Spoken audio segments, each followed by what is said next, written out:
Greetings, weary traveler, come, warm yourself by the fire, and let us regale you with mighty tales, tales of adventure, tales of heroism, and of course, tales of Tamriel. Brought to you by those who help us keep the metaphorical torches lit as we venture into deep, dark dungeons. And in such a moment emerges yet another knight, Noodle El Dante, picking up the banner and joining the ranks of the Knights of DCN. I'm your host Arkaniir, and I'm joined by two amazing people, starting with, I almost said the man, the myth, the legend, out of habit, but the Giggle Queen herself, the joy of the show, HyperPixie Gaming. How's it going, Pixie? It's going great. I guess I can be the man, the myth, the legend tonight also, but one of those is a little bit more difficult than the others. For tonight, that's BronSolo. Joining us once again as our guest DPS expert, the Nightblade himself, the son of Sidis, BronSolo 22. How's it going, Bron? Hey, going well. Thanks for having me back again.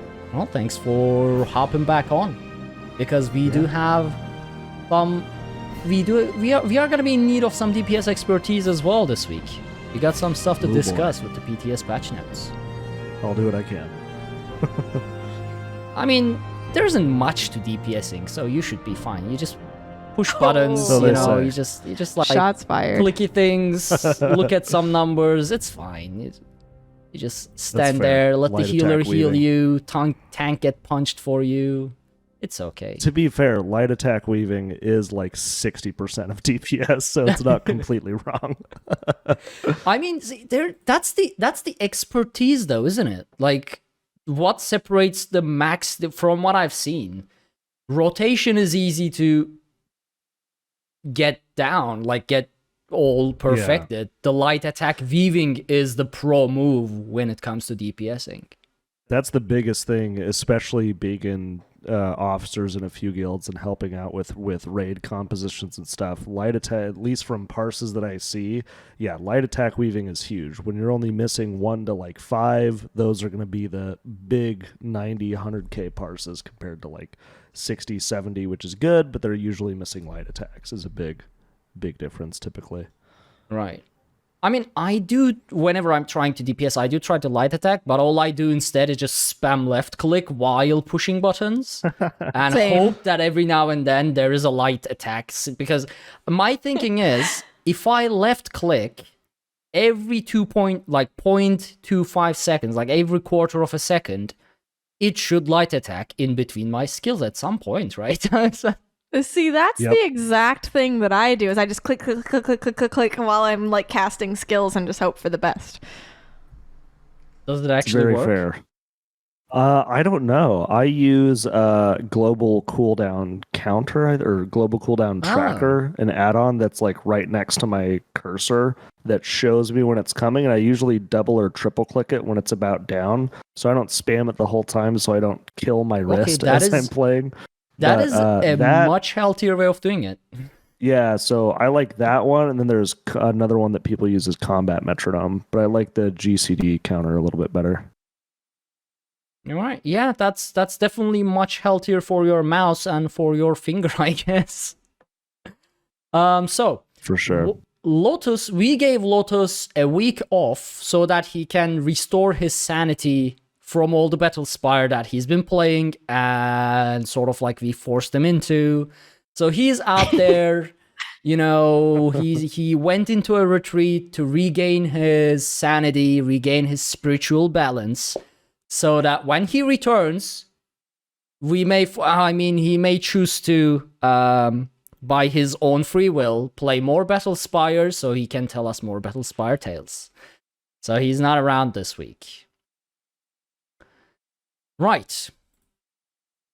We should get into the show, because we do have some, as I mentioned, some stuff to discuss. Starting with, there is going to be an Elsweyr Celebration event.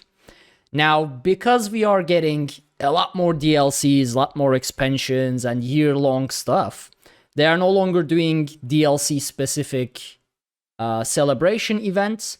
Rather, this is the Pan-Elsweyr Celebration, meaning all Elsweyr-related DLCs and chapters. That's Southern Elsweyr, Northern Elsweyr, and Dragonhold DLC. All of those will have bonus stuff during this event, which will be running from July 22 to August 3.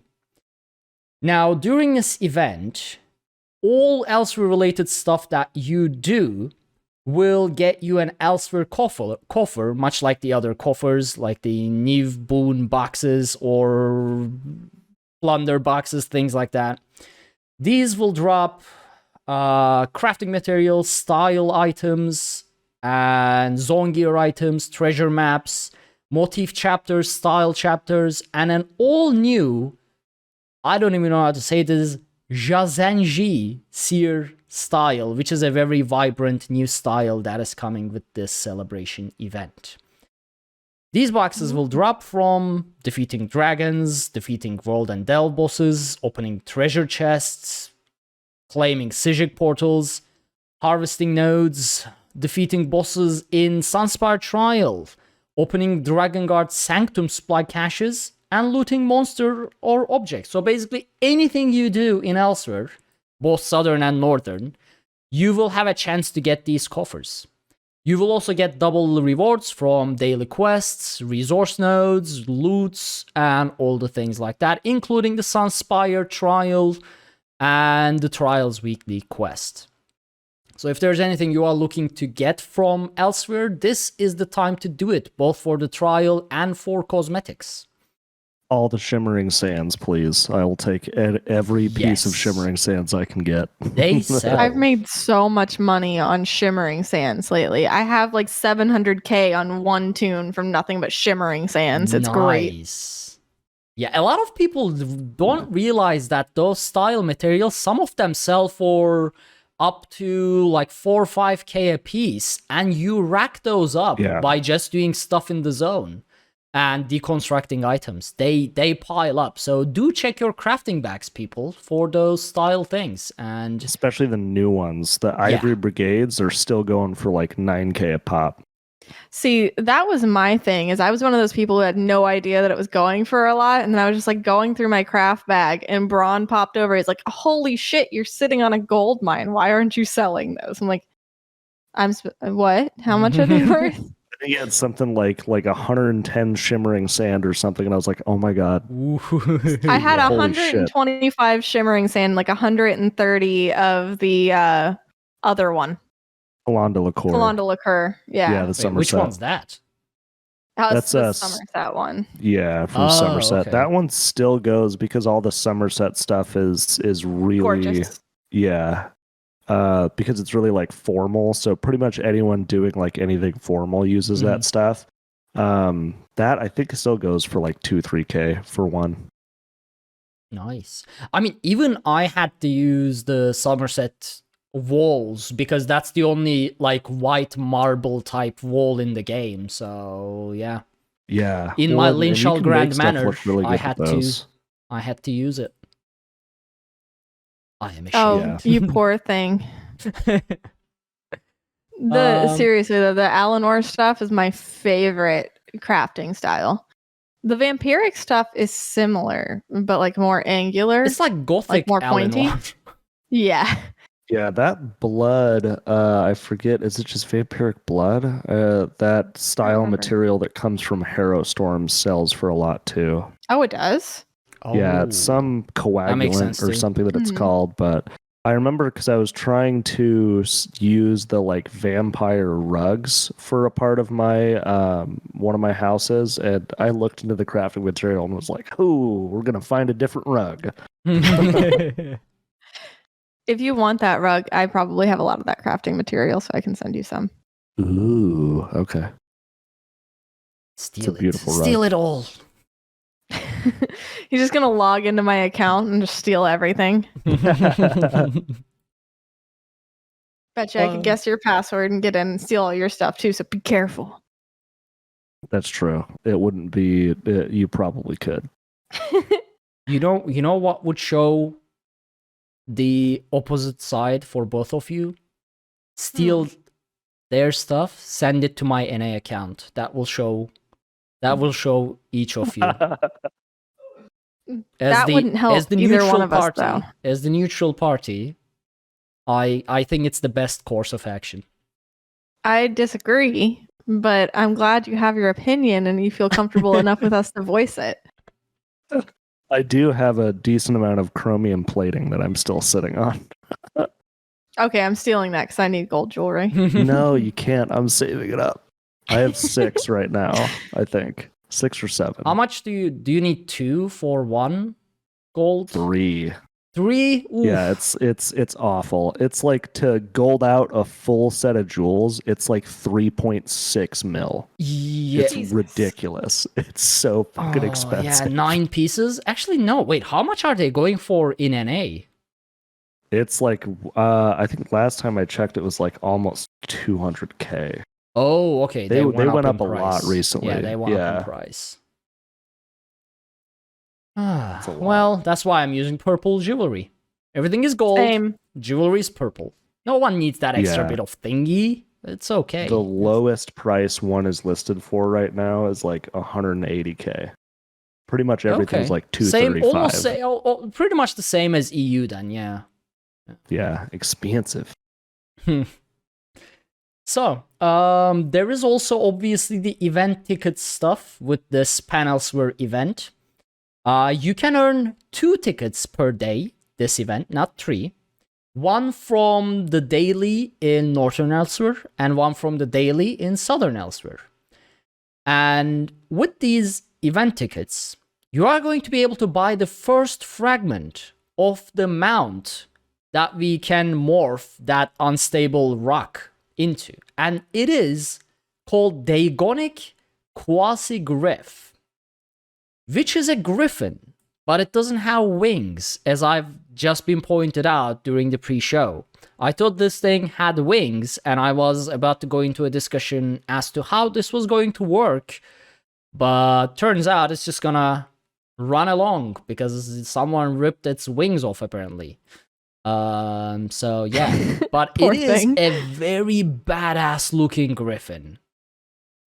I know Yes, griffins are sort of associated with Somerset cool. Isles and elves in Elder Scrolls universe, but they are still badass beasts. So I was almost very excited. When I first heard it was going to be a griffin, I was like, flying, please, now? Flying mounts? Yes, please.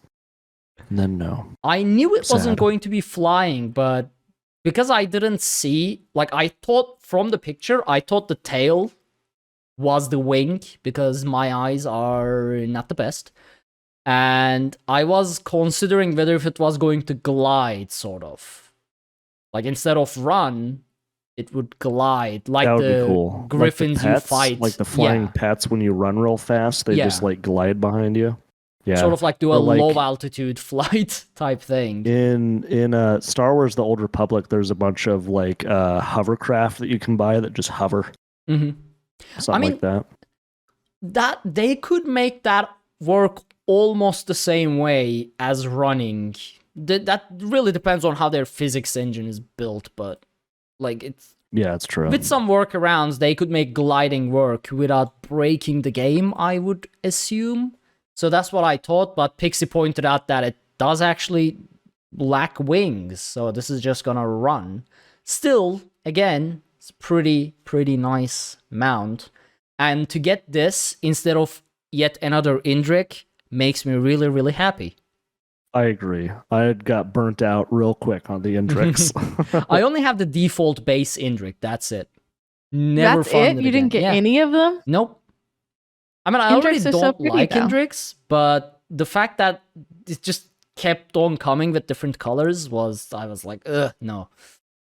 Yeah, I got the first one, and then I got the black one, and then I didn't get any of the others. Mhm. I have all but one of them. I can't remember which one I skipped, but I have all of them except one. And it was just because I didn't do the event for a while because I wasn't playing as much as I usually did. Yeah, I wanted to get the ghost one too, but same thing. I hadn't been doing the events because I didn't like the Indrix. And then I was The like, oh, ghost well, I one's don't have cool. enough. Yeah. I like the ghost one, the black one, the red one, the gold one, and the white one. I mean, so you like all of them. No, there were a couple that I think I don't remember which ones I were on. Like the one that I skipped, I think was a green one. I also have a green one, but there were 2 green ones. Yeah, they did 2 green ones that were very, very similar. I think I got the first green one, but not the last green one. But I got all of the others. Yeah, I did. I don't even know which ones there were. I just got the default one, and then didn't do it. What I'm curious about this one though is you know how if you're not moving, you press space and they do different sort of animations. I'm curious about what the Griffin will do, because this is the first time we are gonna be riding a Griffin. That's true. Some kind of screech or something. I hope probably. So. A screech would be like a barn owl. That'd be cool. I'm excited for it. I love Griffins as a high elf sympathizer. I think they are awesome. And I'm very excited for this thing. So Bob says in chat, who's the host of the Red Diamond Courier podcast, hopefully it's as obnoxious as the elk. Oh my god. Okay, I do really like the elks. I like the elk scream too. Yeah. I was actually really disappointed about the Rams. I don't know what I expected, but for some reason I just didn't expect a regular ram/sheep type noise.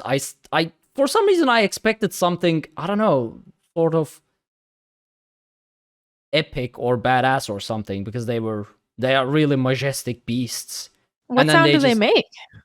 They just do a regular, like, ram sheep. Yeah, some like, well, not that, like, regular, but it's, I don't know how to explain it. It's just, they don't shriek or roar or anything like that, obviously, which I don't know why I have one of the rams, but I don't think I've done the space thing.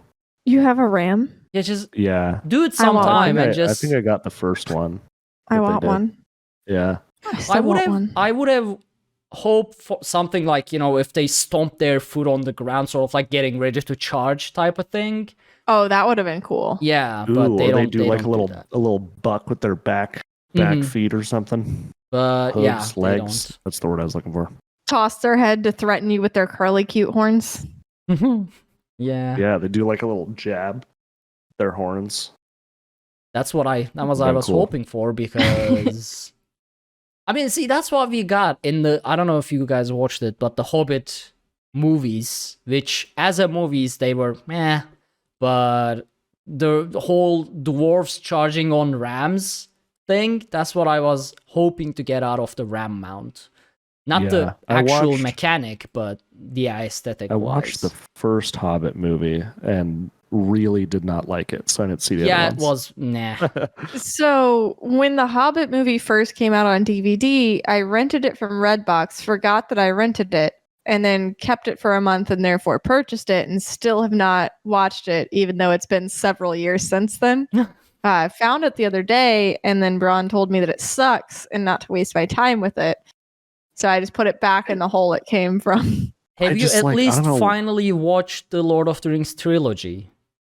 So I've watched the first 2. I still need to watch the third one, but then Braun's like, well, I'll watch all 3 of them with you, so we're going to make some time soon to watch all 3 of them again. Please. Yep. We'll have to do that. Must be corrected. The timeline must be set right. When I called Boromir, the guy from the meme, I saw Ark's heart break on camera. I love Boromir. Yeah, I read and reread Lord of the Rings like 2 to 3 times a year. So like she told me that, I was like, nope, okay, we gotta watch all those. All right. Yeah, do it.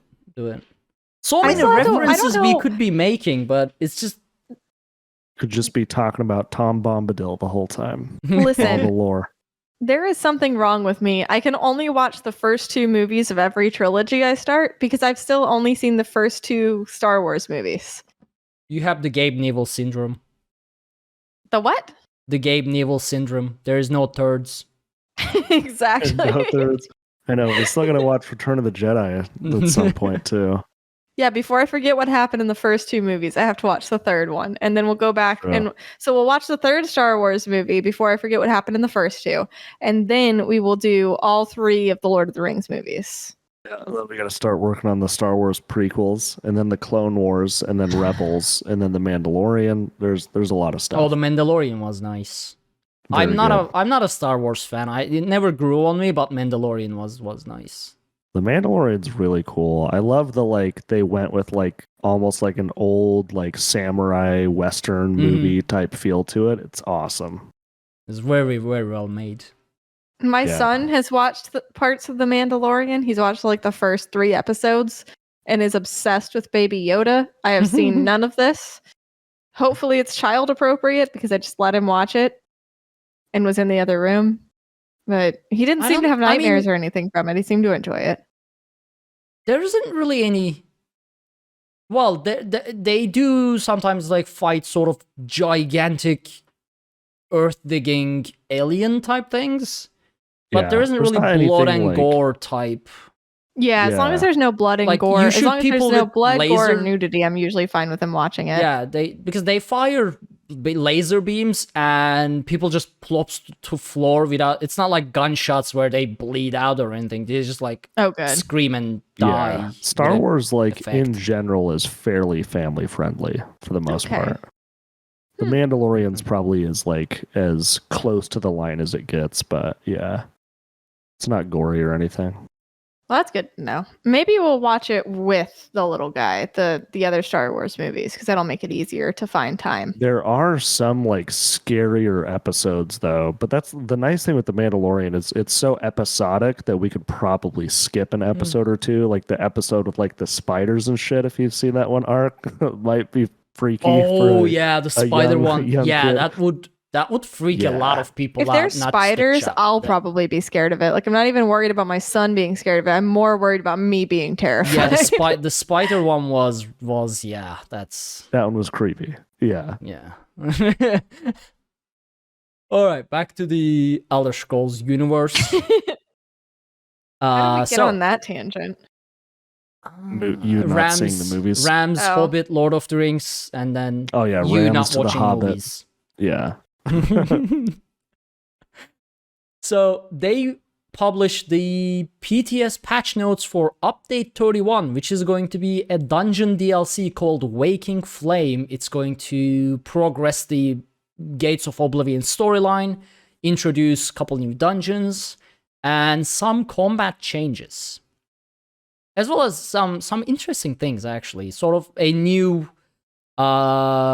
this is interesting. A new rendering system to beta test and see how our PCs react to it and whatnot. We are going to get into that in a second. So I'm not going to go into any details about the new dungeons. They did an ESO live with Mike Finnegan about it. He ran through both of the dungeons with minimal spoilers. But if you're interested in seeing it early, you can jump onto PTS or watch the ESO live with Mike Finnegan and get an early look into this. But I prefer just going in absolutely blind, so yeah. There's obviously going to be new collectibles from it, as well as new sets. Now, these new sets are quite interesting. So I don't normally read these, but these sound fun, so I'm going to. So the first set is from Dread Cellar Dungeon. It is a light set called Scorion's Feast. It adds maximum magicka recovery, then weapon and spell damage. As for the fifth bonus, when you deal damage with a fully charged heavy attack, you gain an imbued aura for 10 seconds, granting you and up to 3 other group members 307 magicka and stamina recovery. This effect can occur once every 20 seconds. If you deal damage with a fully charged heavy attack with an imbued aura, so while this is active, consume it and gain an overflow aura for 10 seconds, this time granting all the group members up to 3 people and yourself 307 weapon and spell damage instead. So you can you can either use it for sustain for 10 seconds or extra DPS for 10 seconds. I like that. That's hot. Yeah, load this up with Powerful Assault, which would mean you would drop heavy armor. Or, tank runs Powerful Assault, healer, or someone runs this, And you got 600 extra weapon and spell damage on everyone on the group. Especially with how Hollow Fang has been nerfed down a little bit, I could see this getting run with like SPC or something for a healer. I mean, For So I'm gonna have to dungeons. farm That this looks thing. cool. possibly. Maybe. I mean, we'll see how it goes out of PTS. It might get changed, or some other sets might overtake it. But yeah, it sounds like a fun Seems set. cool. I love being able to sort of control what the set is doing, basically. Like It's if you definitely need a cool damage, idea. yeah. So the second set And I is the like that it- medium. Yeah. Oh, sorry. I No, like no, that go it ahead. gives weapon and spell damage too. So like, because that's one thing because I play a lot of my Stamblade and stuff. So it's always kind of sucks when someone's running like worms or something. I'm like, sick magic recovery. Thank you, I guess. So it's nice that it gives both of them. So Yeah. it doesn't necessarily matter if you have 2 stam or 1 of each or whatever. I think at some point they changed all the weapon or spell damage bonuses to both, right? They just swapped Yeah, I them think to it was hybrid, with Blackwood. They Mhm. changed a lot of that stuff. which is nice. I mean, Yeah. I've always wanted a hybrid build. I never managed to make it work as it does for like a focused build, but the idea of it has always intrigued me. It's just never worked right. Yeah, like the full hybrid builds aren't quite there yet, but I am noticing, at least like on my Stamblade, I'm running like 4 Magicka abilities. And on my Magcro, a lot of people are using the Pestilent Colossus, even though you're Magicka, which is the like disease damage one. And a lot of people are running the other morph of the Siphon, the detonating one, which is the stamina one, which is weird, but it's like kind of starting to becoming a thing, which is cool. That's nice. Maybe, hopefully, in a few updates, we'll get a full hybrid build that actually For sure. does the things. That'd be cool. Right. The next one is Rush of Agony, which is the medium set. This gives stamina recovery, weapon and spell damage, offensive penetration. I'm not saying the values because they are always the same values in the first 4 bonuses. Right.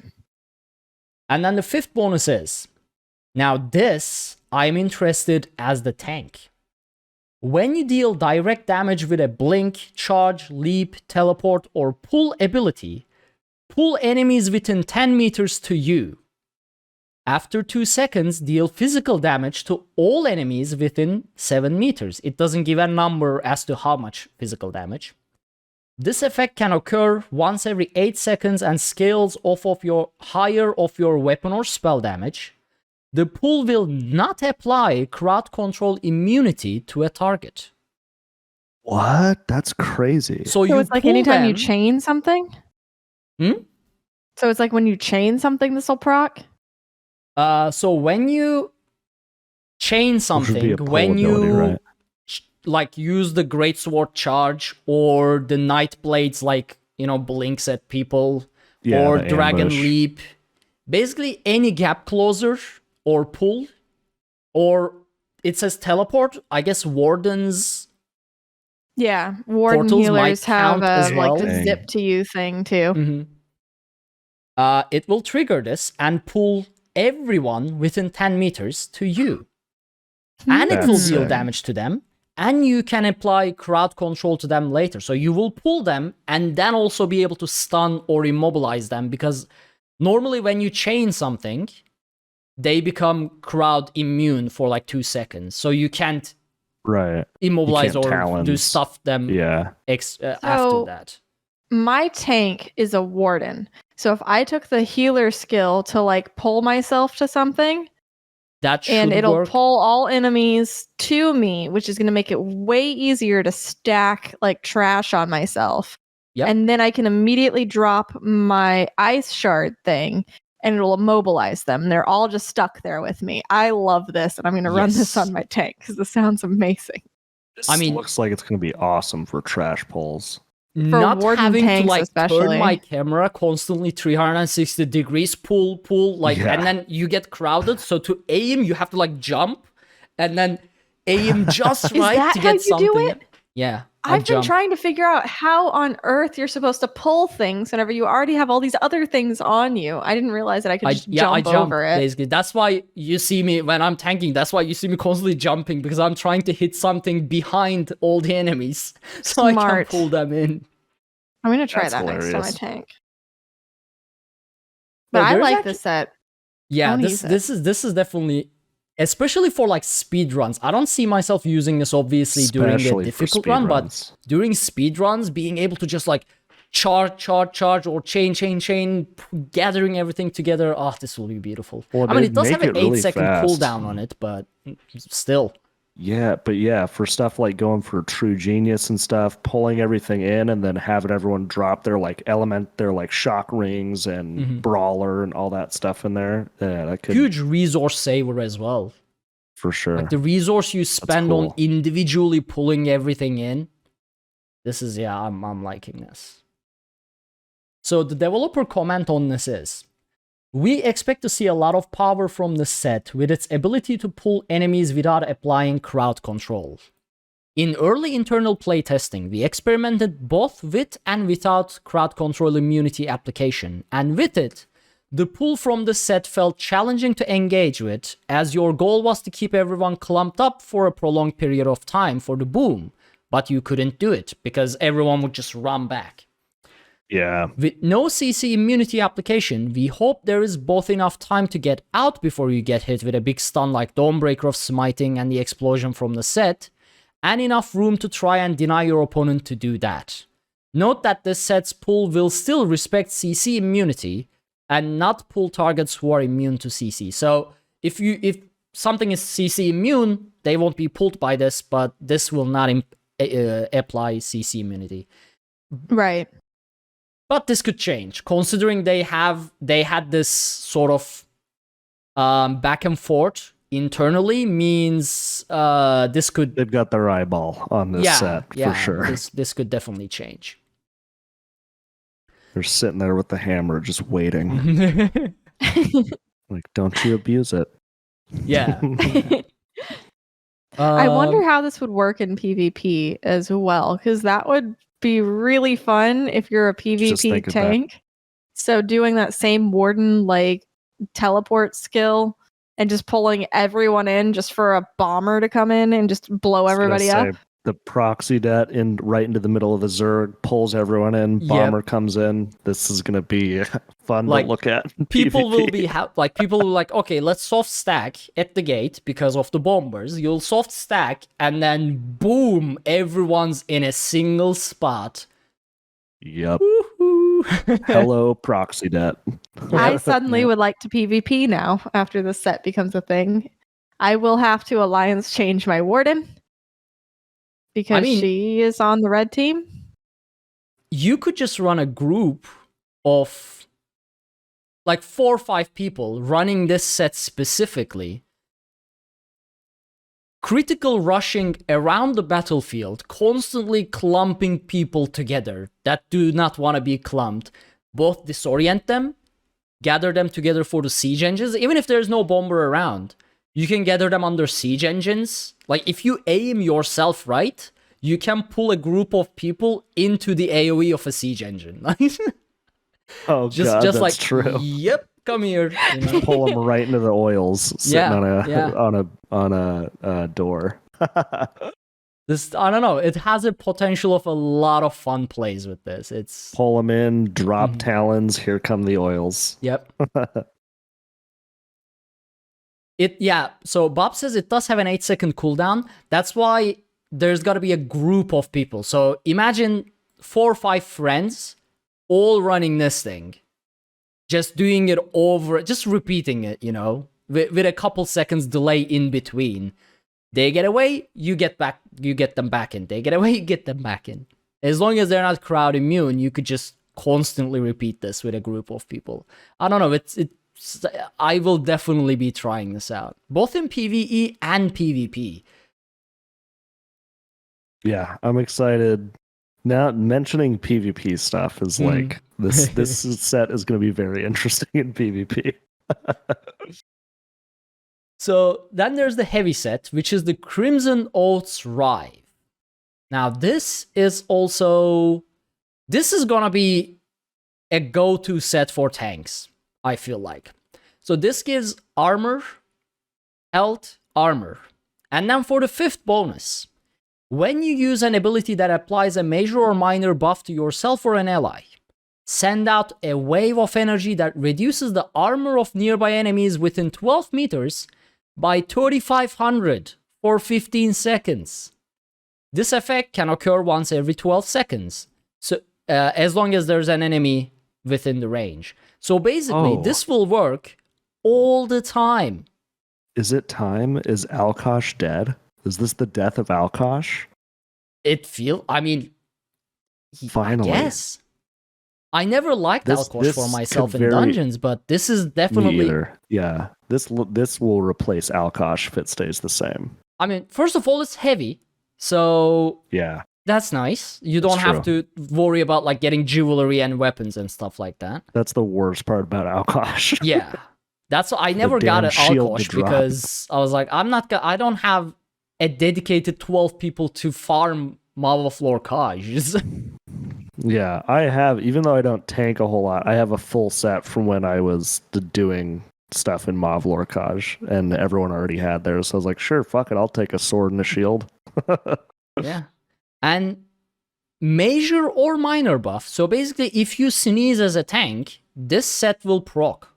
Cast any skill as a tank, and this will proc. Like there is no skill that you can cast, as far as I know, at least on a Dragon Knight as a tank, that will not trigger the set. So yeah, this is definitely a must-have set at this point. It's just that's cool. For the tank. Well, it's nice that it's a dungeon set too, so it won't be, and like you said, it's heavy, so it's not going to be hard to get, like Alkosh, which is a pain in the ass to go get. And the developer comment on this is, we hope this set will become a COR group set. I don't know what COR is, what it stands for. I don't know what that means either. COR. Yeah, couldn't they say staple is what they mean? What? Yeah. I have no idea. I mean, the COR, Crimson Oath's Rive, is COR, but that doesn't... I don't know. Yeah, basically they are expecting... I assume they are expecting this to become a best in slot tanking set as well. So, yeah. For sure. So I have a whole bunch of tank stuff I need then, apparently. Well, this will be easy to get. Depends. Depends on That's what true. you are trying to do. Everything. I want to do everything. I mean, at the moment for DPS, how much does this 3,500 armor reduction affect, Ron? How important this is? That's what I was trying to think of too, with how penetration is with the new CP. Because we're not running because I remember I used to run a sharpened piece for dual wields, which is everyone runs Nirnhoned and Precise now. But I don't think that'll pretty much replace the need for Alkosh, but people are only really running Alkosh right now in trials if you have Stam. Otherwise, they're running other stuff. Right. But this will be really, really good for Stam specifically, because with Mag, Pen isn't a huge deal. At least it hasn't been since Blackwood. Mm-hmm. Okay, yeah, that's what I heard. People are like running at full penetration anyway, so yeah, I heard that type of stuff. Yeah, but for Stam, it's not hard to get there nowadays with the new CP. I see. It's still a great set. Yeah, it's still going to be really nice for Stam specifically. I'm excited. Mm-hmm. And then we have the monster mask, which is called Magma Incarnate. It gives, for the first bonus, Magicka and Stamina Recovery, 129 on both. And then as the second bonus, now this is yet again an interesting one. When you heal yourself or a group member with a single target heal ability, grant the lowest health group member within 28 meters minor courage and minor resolve, increasing their weapon and spell damage by 225, and armor by 2900 for 10 seconds. Daedric energy will then bounce to a nearby group member up to 3 times, applying minor courage and minor resolve for 10 seconds. This effect can occur once every 15 seconds. So, Ooh. this is just I like this in dungeons for healers. Yeah, this is just going to bounce healers. around the group, applying minor courage and minor resolve to someone. So think about it. There is the Templar Breath of Life and the Necro Resistant Flesh that I like to use, which is like the Necro version of Breath of Life, which is a single target heal. That's like an oh shit heal that I like to use. So then it would bounce around this major courage. I like this. Minor courage, by the way. Minor courage, Yeah. whoops. But yeah, I mean, it's the only issue I see is that you can't really choose who this goes to at any given moment. So you just have to But- hope the person who's dying is the one who would benefit most from the buff. Yeah. I mean, assuming most of the time the tank won't be at the lowest health, the healer, I would assume, won't be at the lowest health. So hopefully it will go to a DPS. And it'll bounce between group members too. So Yeah, but I guess that's if you don't reapply it. This will need testing to figure out how it exactly works, that bounce thing. So with the Necro skill, Resistant Flesh, it applies a debuff to you that with certain Necro passives will also boost your healing. So you want to like cast it every so often in dungeons specifically. In trials, apparently not so much from what I've been told. Mhm. But I try to keep it up most of the time in dungeons because I can handle Defile and deal with that situation in most dungeons. And it does give a boost to my healing, which is nice. So if I cast that on cooldown and it's bouncing off on a different cooldown without me reapplying, then that would actually be really, really great for necro healers in theory. If I'm thinking of this correctly. If reapplying this doesn't get rid of the previously started bounce effect, then you can get it on multiple people at the same time, yeah. Well, even if it does, so let's say it does get rid of the bounce effect, I'm only casting this skill every like 15 seconds or so, whatever the cooldown for Defile is on myself. So it's not a heal that I'm necessarily spamming all the time. It's one that I'll hit, and then once my debuff falls off, then I'll hit it again to get that debuff back on myself. So by that point, it should have fallen off of me, fallen off of whoever it's been casted on, and bounced to another person. Oh, okay. I see what you're saying. You're saying the whole like bounce effect has already started. Yeah, for example, but like, I could see it working. It procced on DPS-A.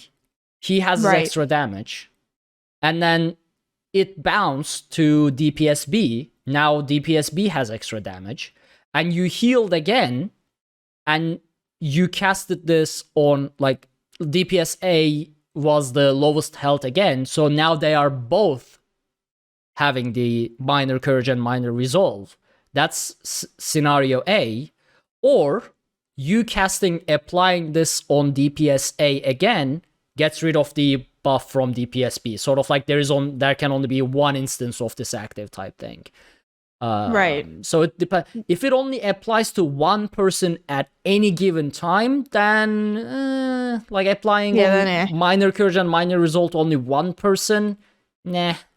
But if you can get it up to 2-3 people at the same time by constantly recasting this, then it could be a lot more beneficial.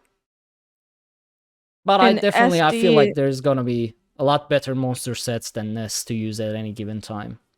And SD says, how many single target heals are you running? Me, none. So personally, I run Resistant Flesh a lot of the time, and then also I run Radiating Regen, which I believe Radiating Regen, even though it does hit multiple targets, it doesn't count as an AoE heal. It does count as a single target heal, unless I'm wrong. Bron, correct me if I'm wrong. I think it's a single target heal. Pretty sure even though it hits multiple people, it counts as a single target heal for some reason. That's what I remember reading. So, and I know Radiating Regen, because I've just had logs gone over with me last night and this morning. Radiating Regen is a really popular one for trial healers to run. So, with that being said, like that is one that would proc this set pretty frequently. I mean, you wouldn't even use this in a trial anyway because Yeah, it's useless in a trial. But Yeah. I like to use Radiating Regen in certain dungeons too, specifically Moongrave Faint hard mode. It helped a lot because I had so Kiz was dealing with the Horror situation or kiting the whatever and was running around in a circle like way off over there, and trying to hit him with anything other than Radiating Regen was just a nightmare. So that's another time when that heal in particular is really, really useful. So yeah, an interesting idea, but I don't know. I feel like this is not going to be utilized all that much. Then we have the other dungeon called Red Petal Bastion. Again, the first set is Light 1 Thunder Collar. Offensive penetration, weapon and spell damage again. And then the fifth bonus is dealing damage with a fully charged heavy attack calls a bolt of lightning at your target, dealing shock damage and leaving a 4-meter lightning crater at their location for 6 seconds, dealing shock damage per second to enemies touching the crater. This effect can occur once every 12 seconds and scales off of the higher of your weapon or spell damage. Pretty basic. You do a heavy attack and drop a lightning AoE for 6 seconds every 12 seconds. That's Don't interesting. know. I could see that being used for trash because of the penetration too. But otherwise, don't know how powerful that's gonna be. I guess it also depends on how much damage it's gonna deal. At the moment, it doesn't say, so. RO also procs on heavy attacks, so I wonder if like a DPS could use this in RO and do anything useful. Oh yeah, that's true. Because then it's proccing both What of is them. RO? Ro? Roaring Opportunist. It's from VKA. I run it on my healer sometimes. But I want to say that some DPS also run it, is what I heard. Sometimes people can. I've heard of people doing that with like heavy attack Sork builds, throwing that on so a healer doesn't have to run it. So if a heavy attack Sork build was running this, then they'd be proccing that plus the lightning thing at the same time. Yeah, it's hard to say. It'll depend on the amount of damage that it does, especially for boss fights. It'll depend if that outdoes. If that's going to outdo like Kilt, Sororia, Mother Sorrow, or Diamond Victory, those setups right now are dealing a lot of damage. So it's gonna have to deal a lot to beat out like Diamond's Victory. Right. There you go, folks. These are. See, this is what happens when we actually have someone who knows what he's doing, especially about. Yeah, I can just talk some nonsense, make up some shit as I go along. So close enough. The medium set is Grizzly Gourmet. It adds stamina, weapon and spell damage, and then offensive penetration. And then fifth bonus adds 500 maximum stamina instead of the usual 1100. Now, this is a long one. The fifth bonus of the set, dealing light attack damage, grants you a stack of Baker's Delight for 5 seconds. When you gain 3 stacks, you create a sweet roll next to your target for 5 seconds. Oh, this is the sweet roll one. If you or an ally touches the sweet roll, both of you and your ally gain one of the following effects. You either restore 1600 health, magicka, and stamina, or gain Empower for 10 seconds, or gain Major Force for 10 seconds. This effect can occur every 2 seconds. What? Weird. I did hear that they're changing the way, like, synergizing with things kind of, or like activating things like this works for dungeons. I guess it's not synergizing, but it had something, because I remember I was streaming the same day that they did this dungeon preview, and I remember saying like, "Oh my god, it's going to be so hard to like activate in the middle of a dungeon or a trial because you're trying to do all this stuff." apparently they're changing the way you would activate this. So instead of running up to it and pressing E, there's some other way to do it, but I'm not sure what that is. But apparently there's something Maybe it's a little gonna bit be different. like those Moongrave Fane blood thingies where you actually have to hit it. Who knows? Damage it. I mean, it says when an ally touches the sweet roll, but Oh. maybe you just walk it might into just it. be you have to be near it. Yeah, like like Night Flame or Hollow Fang or something. It drops a Right. little thing. You have to go step in, or like Olo is like that too. Mm-hmm. Well, yeah, That I would mean, make this sense. is very fun set. I like Yeah. this. Empower increases your light attack damage for like 40%, right? Yeah, So that's a lot. For light Empower attack for stuff. 10 That's seconds, cool. or Measure Force for 10 seconds, or 1600 all of the resources. And it can happen every 2 seconds. Huh. Well, I mean, Wanna you see need how, to like, reach 3 consistent it stacks. is. So you need to reach 3 stacks to get it. So it's Right. every 6 seconds you can get a sweet roll, basically. Interesting. Because if you're all stacked up and running this, Yeah. it's a lot of sweet rolls. I'm now hungry. Interesting. That's a lot of Empower and Measure Force and resources. Yeah. Ooh. This can be interesting. I'm excited Yeah. for this one. I'm really curious how it's gonna actually perform like properly, or is it gonna bug out, because it feels like it's a set that is very open to just bugging, you know. It's summoning a Yeah. sweet roll and then touching the sweet roll. Yeah, It's- because I could see like in like Ethereum Archive or something where you're all stacked up with all the axes in and everything's coming and everyone's like pixel stacked in the same spot, everyone running all these sweet rolls popping out. Like, yeah, it seems Oh, like God. it could be one that could fuck with the servers a little bit. I guess we'll see though. I'm like, just to see this, I want to install PTS right now. I just don't have the space at the moment, but yeah. So the heavy set is Silver Rose Vigil. It gives maximum stamina, maximum health, maximum stamina. I like it. And then 5th bonus is blocking an attack grants you a stack of Realm Shaper for 15 seconds, gaining up to 1 stack every 0.5 seconds. When you reach 3 stacks, you consume them and launch necrotic energy at your attacker, dealing magic damage and applying Measure Maim for 12 seconds, reducing their damage done by 10%. Once you fire the necrotic energy, you cannot gain additional stacks of Realm Shaper for 12 seconds, damage scales off of max health. I can see myself using this in PvP because it deals damage by blocking, which I always like.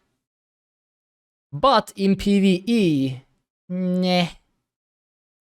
Yeah, that's what I was thinking too. Like PvP, it sounds like it could be potentially used for some of the tank builds where you're blocking a lot, like those reflect builds from a couple patches ago and stuff like that.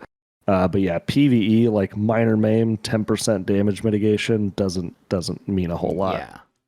I mean, we already apply a lot of maim by default. Like, you apply minor maim with talons Yeah, I was anyway. gonna Actually, say, wait, talons might apply Is it major. talons or is it heroes slash that does minor maim? It's one of those where Talons definitely apply maim, but I don't remember if it's major or minor. Choking talons does probably minor. definitely apply, yeah. Yeah. And besides, they nerfed all these minor major buffs anyway, so major maim used That's to be a true. lot higher. It's now 10%, so Yeah, 'cause it was something crazy like 20 or 25 or something Yeah. before, wasn't it? Something like that. So in PvE, I don't see as a tank myself ever using this, but in PvP, I will definitely try this on my like crazy health tank and see how much damage it outputs. Like, it's 12 seconds cooldown as well, so it's not like it's gonna be firing off left and right. Yeah, that's true. And then the monster set is Prior Theric, or something like that. First bonus adds weapon and spell damage, and the second bonus, dealing direct damage with an area of effect ability, creates a 6-meter shadowy whirlwind below your enemy for 7 seconds. Enemies within the whirlwind take physical damage each second and increase their damage taken from your area of effect abilities by 5%. This effect can occur once every 15 seconds. So, again... Trash. Yeah, not... Could be a trash pull set for some people. Mm-hmm.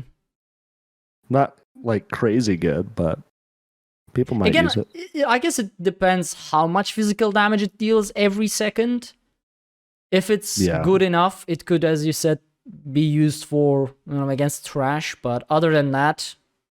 Yeah, it's one of those things too where if a monster set is really good for trash, people probably aren't going to run it because like there's like Hrothgar, which procs the little like lava circle around you. For trash, most people just run Slimecrons on for extra crit, so you don't have to mess around with worrying if something's up or not. You just get a little extra crit. Yeah. So monster set wise, a little bit of underwhelming, but normal set wise, there's some super fun potential to these dungeon sets. This is gonna be a fun theory crafting DLC for sure. I'm excited for the sweet rolls. I'm also excited for the sweet rolls, but I feel like I'm gonna get hungry every single time one of those procs. I know, right? My coworker, whenever the ESO cookbook came out, he got it. And he brought sweet rolls for me to work. And oh my god, they were so good. I have the ESO cookbook, and I've been wanting to learn how to cook. And we are going, like, Braun and I both, like, need cooking help. So I think we're going to start working through that cookbook at some point, whenever we get the time. And I need sweet rolls in my life. They're so good. Do it. I might actually ask for that recipe. I don't have the book, but I want to try the sweet roll one. Yeah, I'll DM it to you. That's the one thing I really, really want to try out of that book. And I've never baked or anything in my life. I cook, but I don't do desserts. So they aren't as sweet as you expect them to be. They are very like dense though. And they're really, really good. But I really, really like them. Some people were saying they weren't what they like expected them to be, but I just adore them. But yeah, remind me like in the morning and I'll send you the recipe. So one thing is obviously there's going to be new outfit styles, mementos, markings, busts and stuff like that from this DLC, collectible stuff. But there's also going to be a Scorion Pyreling pet that can be obtained by earning the Waking Flame Explorer achievement. So I'm always a fan of getting pets, mounts and stuff like that for achievements. And this is one of those DLCs that will provide a pet for doing stuff. So that's always nice. What else do we have? We are going to have a couple new motifs called Sulzan Motif and the Blackfin Motif. They are going to be from... So the Sulzan will be from Rockgrove Weekly Quest. And the other one is going to be from Blackwood Delve Dailies. So it's going to add 2 earnable, in-game earnable motifs, which is always nice. I'm very excited. I really want to do the well, I want both of them, of course, because I just like collecting motifs. But the Delve Dailies I can do by myself without having to corral 12 people into running Rockgrove with me, or 11 people into running Rockgrove with me. Yeah. Ooh, wait. What day is it? It's 8. What day is 20th? I just remembered. I think I'm set for a trial tanking for Dawn. So the 20th is Tuesday. Or Wednesday. Yeah. I need to check that. Okay. Then the event starts on Thursday on the 22nd. Yeah, I don't even know. I don't even remember what I'm supposed to tank, but I said okay to tanking some trial. Oh, okay, good reminder. I completely forgot about that. Anyway, so there's some base game changes as well. Mainly PvP stuff. So, PvP campaign changes. For Update 31, the existing No Champion Point Cyrodiil and Imperial City campaigns will now also prohibit proc sets from firing. We have expanded the number of sets from the original grouping that worked during the initial test several months ago. this is a massive list, so I'm not gonna read it. If you are interested, do check the PTS patch notes. There's a massive list of sets. They're also disabling Volundrung in no champion point and no proc campaign. So no Volundrung in no CP campaign. Well, no CP, no proc campaign. Slaps is hype that we are going back to no proc, but I'm a bit confused about this wording here. The existing no CP Cyrodiil and Imperial City campaigns will now also prohibit proc sets from firing. But at the moment, there is no campaign that prohibits proc sets.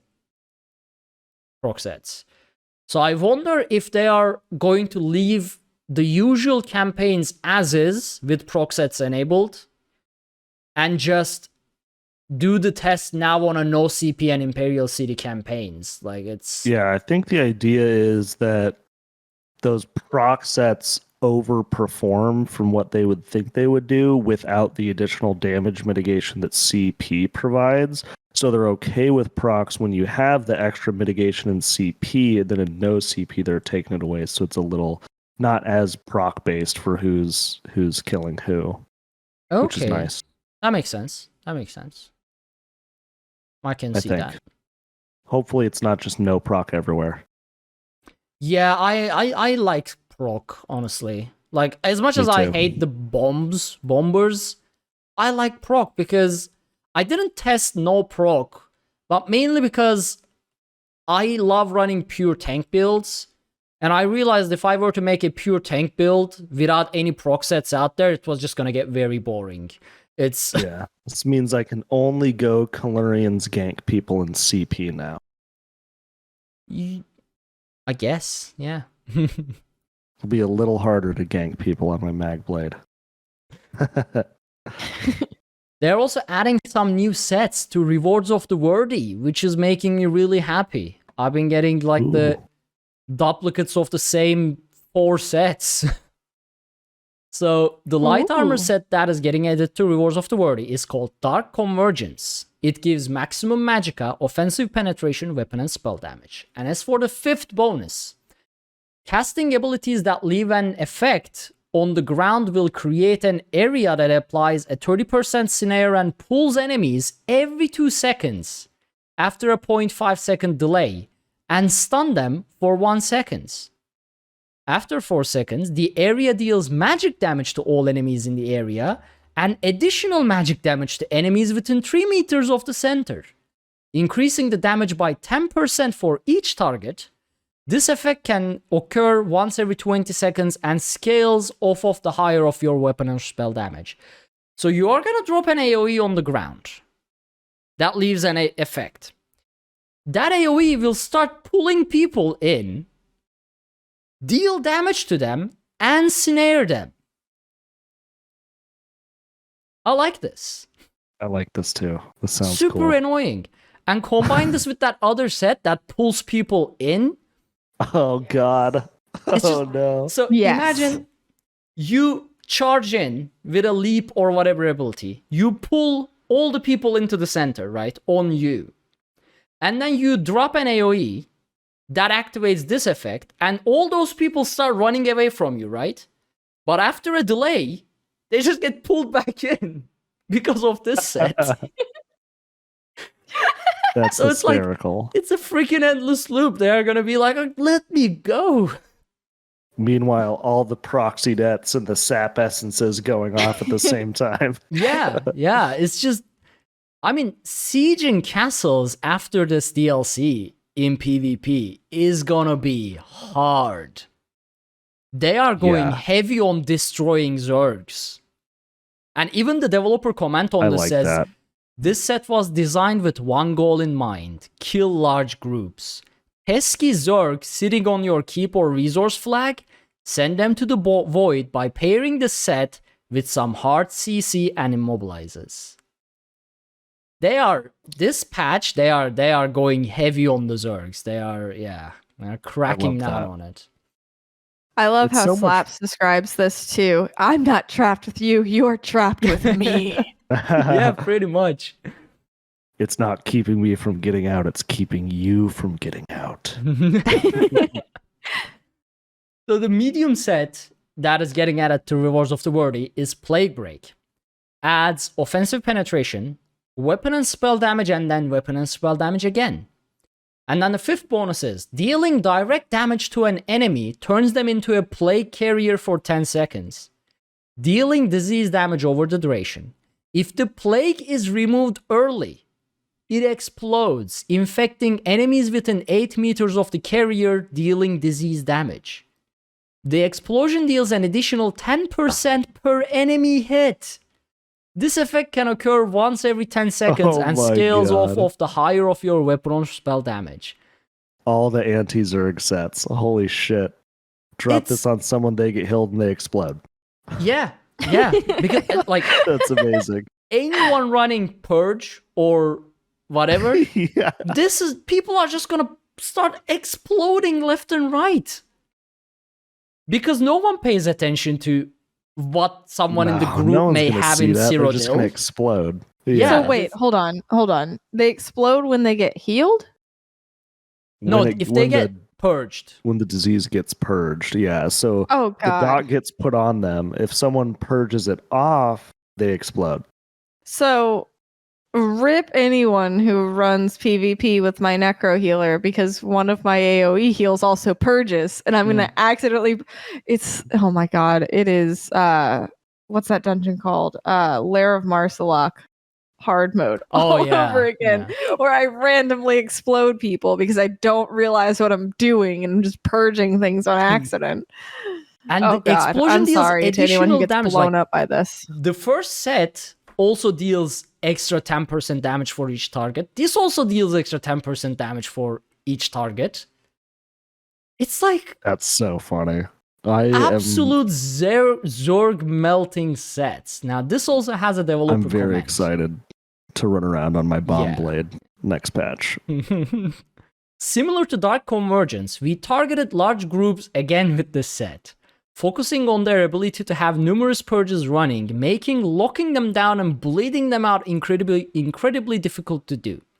Now, larger groups must purge more carefully. No one's gonna purge more carefully. No one's gonna know who's got disease carrying. Running the risk of setting off ticking time bombs and having to heal up the aftermath instead of repeatedly casting it with reckless abandon. I guess because they don't give any damage numbers here, I assume because it says healing the aftermath, this is going to be less powerful than Vicious Death, so that it doesn't actually kill everybody in a single explosion. But if you combine this, if you coordinate your group to apply this on multiple different people so that they may explode at the same time, I guess that's gonna just destroy an entire Zerg. Because imagine just different people at different points of the Zergs blowing up constantly. Because the bombers, they take out a very small circle, like a 4-meter circle, right? With the Vicious Death. It's a very hard stack destruction. With these sets, if enough people run these, you will just see a battlefield. Imagine the Alessian Bridge. It's just gonna be explosions left and right. I like this. I'm very excited for the potential of like a 3 to 5 player group just running a handful of these sets and running around just like fucking Zerg busting. That sounds amazing. Now, the heavy set called Hrothgar's Chill. It gives maximum health, armor, and offensive penetration.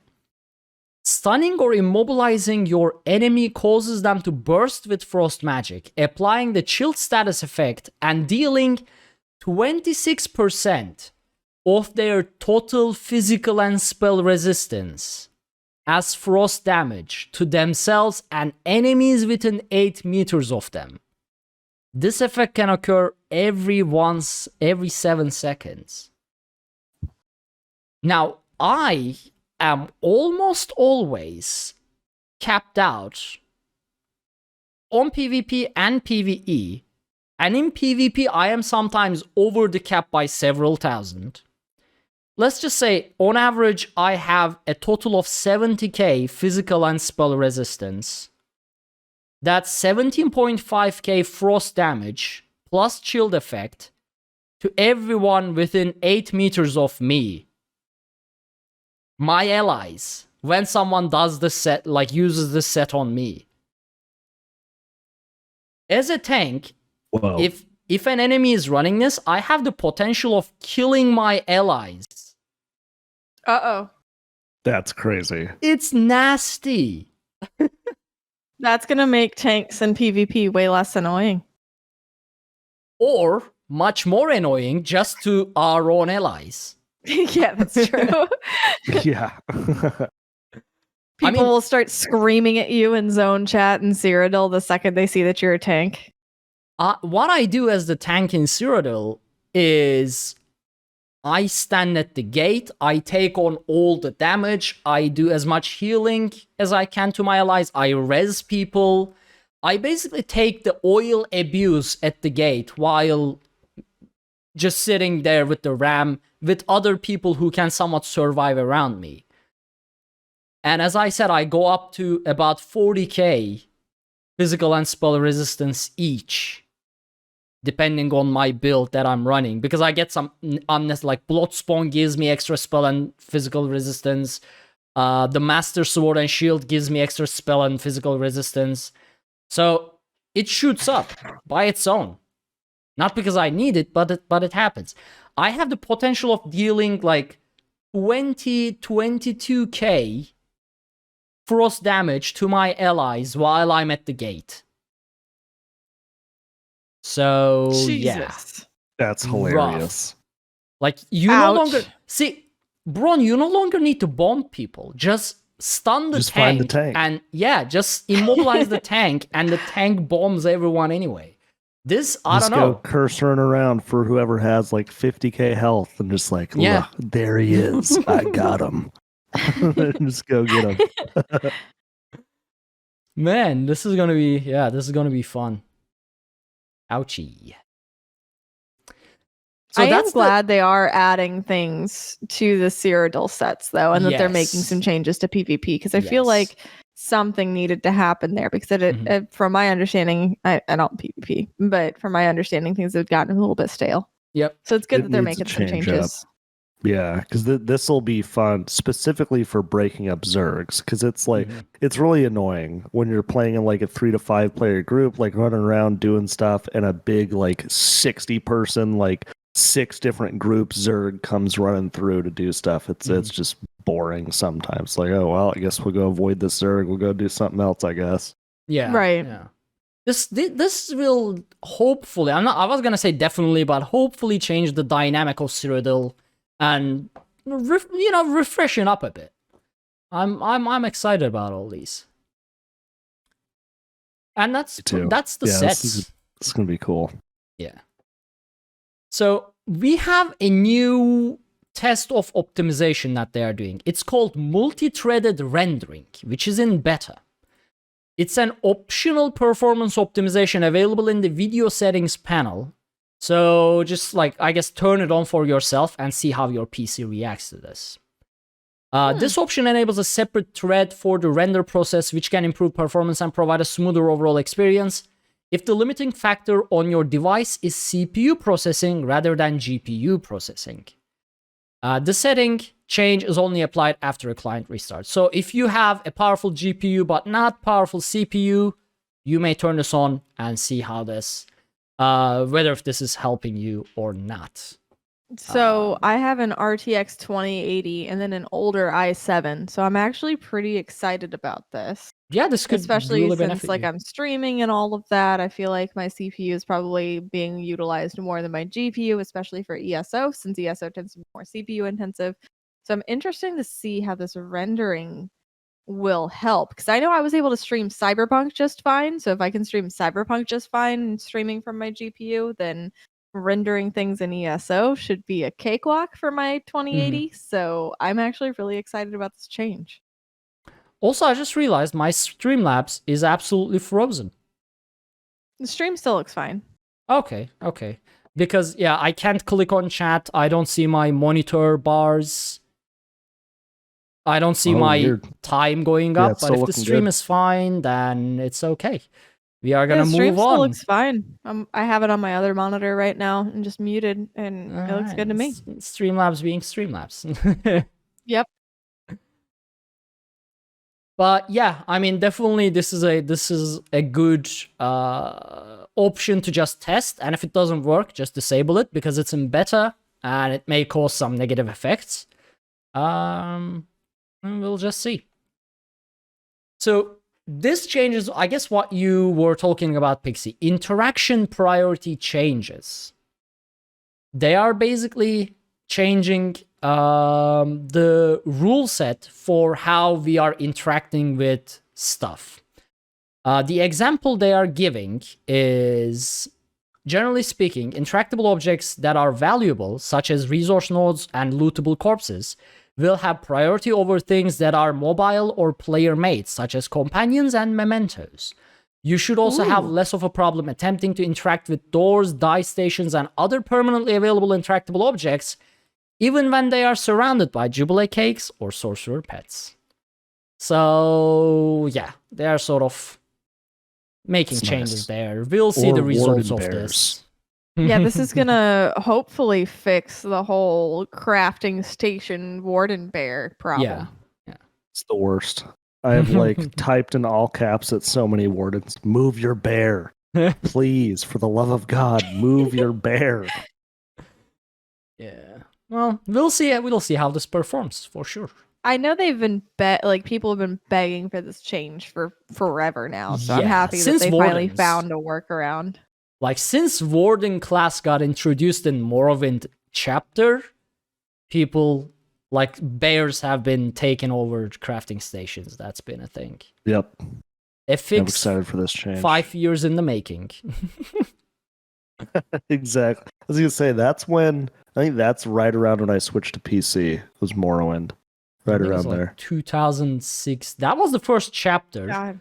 But the first I switched. fake chapter was Hrothgar DLC. So, yeah, it's got to be 2016, I guess, think so. Morrowind release. I switched to PC right before Elsewhere. God, it's been a long time now. That was after Somerset, right? Yeah. Yeah. So it was sometime between Somerset and Elsewhere. So I switched over in December of 2018, and I've been on PC ever since. So, a nice quality of life improvement, mail reply. So when you receive a mail, you will be able to reply, like push a button and reply, and subject line and player name will be pre-populated. Neat, Ooh. quite nice. Neat. Yeah, I have nice, been wanting nice that little for a quality long of time. life. There are going to be new collectibles from Moongrave Founder of Marcelok, a couple new costumes, Ice Reach monster masks and shoulders. Oh, these are for the Undaunted collectible thingies. Wait, what? There's going to be a Wargame Trebuchet emote, which I don't know what it's going to look like, but it's a trebuchet, so I like it already. And then there's like going to be a trebuchets. Grave Elegance mask adornment. So yeah, some new collectibles, couple new houses, not going to go into the details, a whole I'm bunch of new excited. furnishing, and the Update 32 Prologue quest. And that's pretty much Nice. since it's a dungeon DLC, the changes are mainly new sets and combat changes. And I'm really excited. I don't know. There was a lot of promising new sets, and that was a fun sort of on the spot theory crafting session just through the text version of this. Yeah, I'm excited for the new sets. A lot of them seem like fun, particularly in PvP. Anti-Zerg. Yeah. Thank God. I'm definitely looking forward to making some new PvP sets because the last patch, the last update nuked all my tanks. Basically, all my PvP playstyles got removed from the game or heavily nerfed, so I need some new shenanigans in there, and this looks like it's going to provide. Jumping in the middle of the Zergs will become fun again. Nice. I agree. Yeah, and not only on a werewolf builds, which are boring. Yeah. And that's pretty much brings us to the end of the news and sort of discussions, and brings us to Tales. Now, I haven't been doing anything but playing Fallout 76. I have not touched any other game in the last 2-3 weeks, so I don't have Tales again. And I guess until this DLC comes up and I start running the hard mode attempts of these dungeons, I will continue playing Fallout 76. So I'm gonna skip my Tales turn and leave the mic to you guys. Whichever one you want to go first. You do a lot of stuff together, so joint Tales, individual Tales, go for it. You want me to go first? Do it. Yeah, it'll be pretty much joint anyway. I don't know. We might have different takes on the same thing, so we can just jump in That's true. whenever. So I mentioned last time that I got a new gamepad and that I love it and it's great for my wrist, but was causing issues. Well, I'm finally getting to the point where I'm more comfortable and I'm remembering where I mapped most of my buttons to the gamepad. So I'm getting much better using it and much more comfortable using it, which has been really, really nice because I do love the thing. Being able to play with a joystick again has been amazing, and I'm really happy about that. You got a whole bunch of practice using it because I've ran like 15 million random normals to try to get transmutes because I've joined another trial prog group for VCR. I think eventually the goal is to work up to +3. But we just had our first run this week, just doing +0, just to like get a feel for the group and everything. They have me as the group healer running Rojo, so Roaring Opportunist and Jorvolds. It was my first time ever running that combination of sets. Usually I'm Kite Healer and running SPC and Hollowfang. So with the Roaring Opportunist, you have to mix in a lot of heavy attacks into your build, and it scales off of your spell power. So I had to change my Mundus, I had to change my enchants and everything to beef up my spell power a whole lot. So it was a different way to play, and I also had more DPS abilities on my bar, and it was just a very different setup than what I was used to. But we just absolutely dunked on VCR +0. Nice. Braun had some technical difficulties that I'm sure he'll get into more in detail. So what had happened was I was supposed to stream on Thursday, which was the day this run happened, but I had stayed up till 1 a.m. binge watching 90 Day Fiancé. So it was like, I'm too tired to stream. So then Braun streamed instead. And so since he was streaming... God, it was awful. His entire PC just like shit the bed. It was ridiculous. Oh no. But he'll probably go into more detail in just a bit. But so VCR was super fun. It was a really great group to run with Perfect Row. And then Friday, I'm in yet another Perfect Row Trials group. And this week we were attempting VKA. We did VKA and attempted the first hard mode. And it was my first time trying that hard mode, and a lot of people's first time trying that hard mode in the group.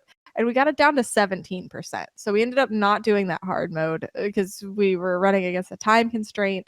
But the rest of the dungeon was a breeze. I think that's the cleanest clear of roll that I've ever done before. It just exploded. I don't know what on earth we were doing. Dunked on Vrol. Yeah, there were I think there were 6 of us over 100k DPS on Vrol. God. We dunked on Vrol. I know. I had like 62k raw healing. Tiger Mending had like 83k raw healing. Like we just all just came alive on Vrol. It was awesome. So that was really, really cool. Learned a lot about trials healing and about things that I was doing oddly. So for example, I decided to not stand in my own heals apparently, which was not a good plan for myself. So something that I've learned over the last couple weeks, especially, is that trials healing is very different than dungeon healing. So where I'm super Oh. comfortable with dungeon healing, trying to do the same thing in a trial doesn't work, it doesn't like translate. So I have to change up things a lot. So I've been getting a lot of feedback from the 2 raid leads that I feel like I can apply next week and get a lot better at this. But it's surprising how different the 2 are, because I'm so used to dungeon healing that it just feels wrong to do it this way and to like I not feel the move as same much as as I used tanking to. trials as well. Okay, at least I'm not alone there, because it No, is no. really Yeah, weird. tanking is a whole different ball game in trials. It's weird. Yeah, same thing with healing. It's way different. Yeah, so I'm still very much getting used to that, and like going through logs and everything has really been helping. And the raid leads are super experienced and they've been really, really nice and just want to help me learn and everything. So I'm super grateful to them for that. And I think we're going back to both VCR and VKA next week, because I know the one is meant to be a VCR prog, and the other one we're just kind of running whatever, but everybody really enjoyed VKA. So I think we're going back into VKA hard mode again next week, and I'm really looking forward to doing that. Other than that, one thing that I also did was doing the public dungeon group events for the weekly. So you only need 5 this week to do it. So it seemed like a really quick, easy thing. So Braun and I jumped in there together. I had forgotten this fact, but the first time you do them, you get a skill point. So we went back and did the base game ones, which Alright. my main had never done. So I got 5 skill points, which was nice to have. Nice. I should So check if mine as well. yeah, you Yeah. need to. I forgot about that. A great add-on for skill points specifically is Urix Skill Point Finder. Pulls up a huge like spreadsheet looking thing of all public dungeon group events, sky shards, story quest rewards. It's super helpful. We need some skill points. Mhm. I should probably get that, because I definitely need skill points. Like I was saying, like because the dungeon healing and the trial healing is so different, everybody's like, oh, you should run this skill. And it's like, oh shit, I don't even have like enough skill Oh. points to pick up the skill. And that's become a problem lately. Yeah. The the funniest part for me was my raid lead for VCR was like, oh, with Rojo, you should probably like run the VMA Inferno staff. I'm like, I've never even cleared VMA. What am I doing? What have I gotten myself into? I don't know how to do this. Luckily, like he had a secondary setup for me to use instead that like did not need that staff. But apparently now I need to eventually work on VMA, or at least MA, and get that staff. But Good luck. I'm real bad at DPS, so we'll see. And RNG is a thing, like we discussed last episode. Yep. So good Yep. luck. 276 runs for me, and that was on vet. So thankfully you can do it on normal. Listen, I'm giving it 5 shots, and if I don't get it, there's Well, the big thing with Rojo too is like you saw when we were doing Kind's Aegis, because Tiger was running it. You don't really need the VMA staff. Like it's with Rojo, it can kind of depend on what you want, because like if you want to run one of the healing resto staffs, like the Master's resto staff or Black Rose resto staff, depending on the fight, you definitely can. The only reason people run the Maelstrom staff on their back bar with Rojo is because it's just a little extra DPS if you don't need a master staff. Right. It makes sense. So if I don't get it in 5 tries, I'm not completely nerfing the whole group. So Yeah, yeah. I mean, Slaps in chat says Pixie does have a weird RNG thing though. Remember the shield, which is true. The shield True. that took Ark months and months and months to get, almost a year to get, if I remember right. Yeah. Took me about 1 7 months. battleground. So Well, does that mean for you to get that staff, I should start wanting it? yes, please. You need that staff. I don't Ark. want it. You need it. Does You it have any use bastard. for a tank? Sure Not it does. really. Well, I mean, yes. It's very good for tank builds. Too late. I know where you sleep, Betrayed. Braun. That's true. He's gonna get smothered by a pillow tonight. Or sleep on the couch. Take your pick. I mean, the couch is comfy, but it does sit at a weird angle. The chase. Our couch fell off of a trailer in the middle of the highway. Oh, I remember that. Yeah, you and the furniture. God, Pixie, the fridge, the couch. I don't know what's wrong with my life. But yeah, it so while we were moving, Bron tried to like step over the chase and he like stepped on it and we heard a crack noise, and so now there's like a definite divot in the middle of the chase. It's like sits at a little if you're laying back, it's like a little decline. Well, lay back the other way, so it's a little incline. Yeah, it just like props your feet up a little bit back. Kind of nice. It works. So, but yeah, that's all I pretty much did this week. All right, what about you, Bron? Yeah, so for me, it's pretty much really similar stuff, but different perspective a little bit. But yeah, so we did VCR +0.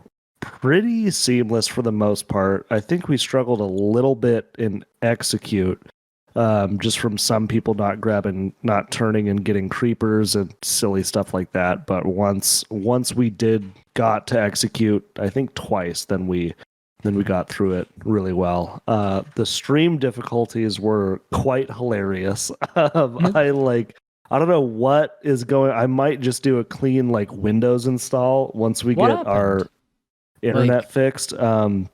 So we start doing we did the first side boss after I start streaming, and I didn't notice until I pulled up my task manager.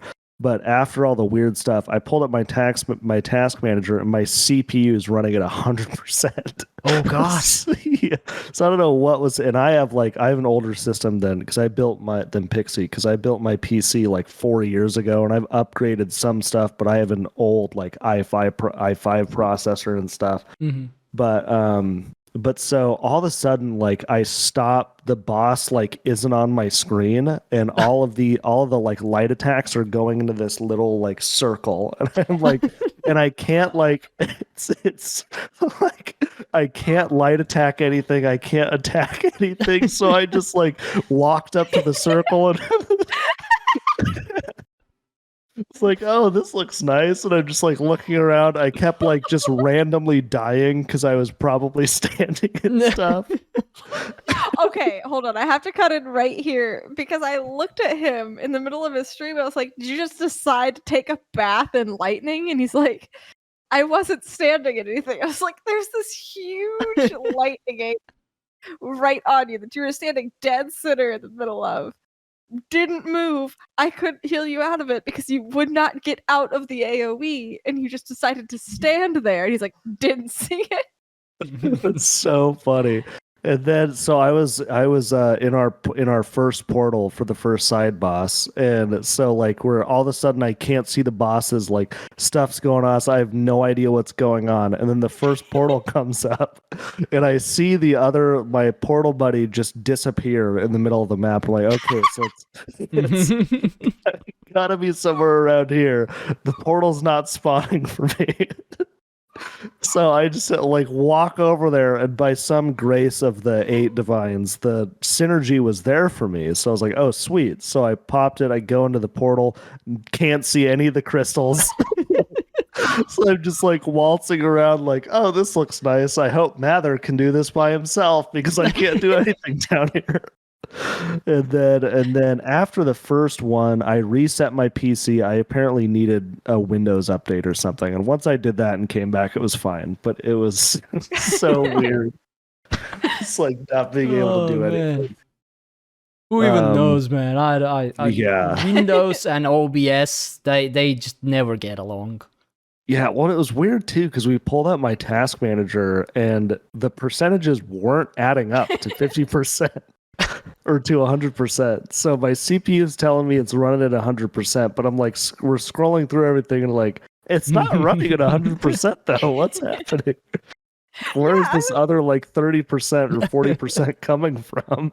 I was looking with them because I'm like, surely there has to be something going on with OBS or something like that.